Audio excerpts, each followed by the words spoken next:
La dernière mission de transition était une mission assez exceptionnelle, une mission très dangereuse, avec un haut pâtissier français. Vous comprenez le danger ?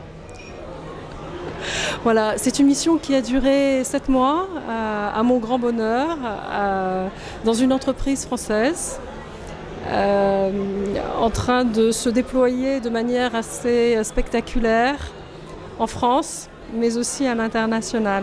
Les enjeux de cette mission étaient en fait pour moi de rejoindre une équipe commerciale qui avait vécu certains moments difficiles et donc de changer totalement l'état d'esprit. La manière dont je vois les choses, il faut que les équipes se sentent bien pour que le client se sente bien. C'est dans cet ordre, précisément.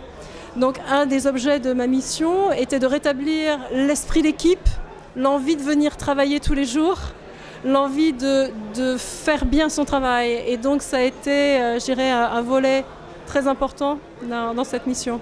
Pour la première fois, pour la première fois dans mes missions, une mission complexe, parce qu'avec des enjeux humains un peu compliqués, mais un accueil tellement ouvert. Je pense qu'il y a eu en fait un coup de foudre professionnel entre cette entreprise, cette culture d'entreprise et puis la mienne, avec l'envie de travailler ensemble.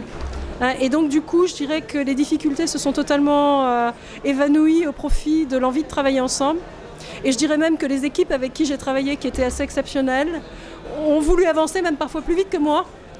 Parce que tout d'un coup, le type de management que je leur proposais leur convenait. Et donc, elles sont parties comme des chevaux de course. Je dis elles parce que c'était une équipe féminine. Et donc, du coup, moi, j'ai suivi et on a ensemble structuré le projet de manière très collaborative et très rapide.